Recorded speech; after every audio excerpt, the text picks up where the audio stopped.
বিসমিল্লাহির রহমানির রহিম। লক্ষ্মীপুর সাত কৃষি চ্যানেলের পক্ষ থেকে আপনাদেরকে জানাই সালাম, শুভেচ্ছা, আসসালামু আলাইকুম।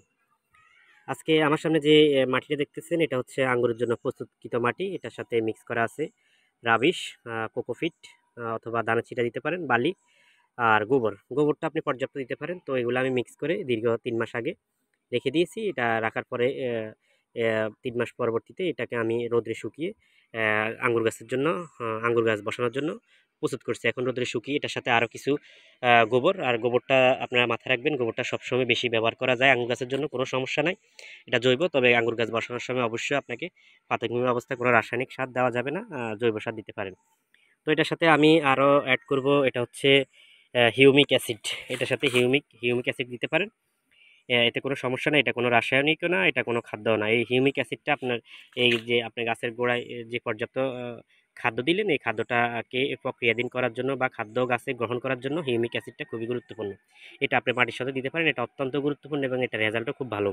এটার সাথে দিতে পারেন আপনি ফাঙ্গিসাইড, এটা কার্বনডাজিম 63%, ম্যানকোজিব, এটা হচ্ছে এই যে কার্বনডাজিম 12%, ম্যানকোজিব 63%, ম্যানসারের, এটা খুবই ভালো একটি ফাঙ্গিসাইড, এটা দিতে পারেন। তো এগুলা এটার সাথে মিক্স করে আপনি গাছের মাটি প্রস্তুত করতে পারেন। তো এখন আমি এটার সাথে আমার যেহেতু টব 10টা, আমি এই হিউমিক অ্যাসিডটা আমি দিয়ে দিব। এখানে যেহেতু আমার টব 10টা, তো আমি এটার সাথে 10 চামচ মিক্স করে দিব। 10 চামচ 10 চামচ মিক্স করা শেষ। এখানে আমি ফাঙ্গিসাইড আছে, এটাও এটার সাথে আমি পরিমাণ মতো দিয়ে দিব।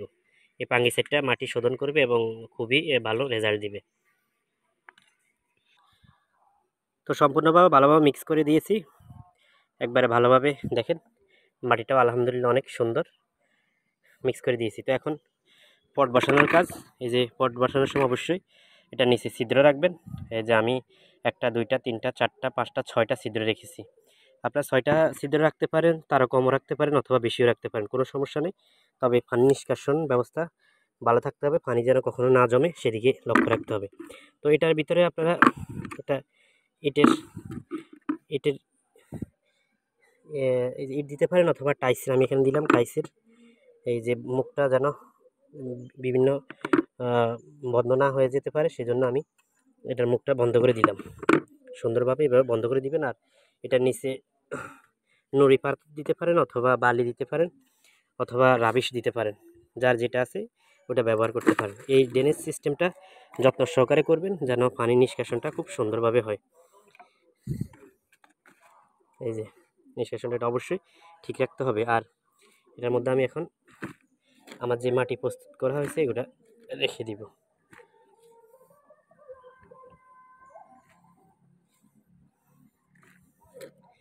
মাটি প্রস্তুত করার সময় অবশ্যই রাসায়নিক কোনো সার দিবেন না, আবার বলতেছি, যত জৈব সার ব্যবহার করতে পারেন গাছের জন্য ততই ভালো।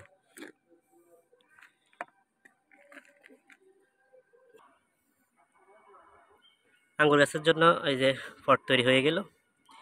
তো এগুলা আঙ্গুর গাছ অনলাইন থেকে আনার পরে এগুলা আমি এখানে প্রতিস্থাপন করব। প্রত্যেকটাই সুন্দরভাবে মাটি দেওয়া হয়ে গেছে।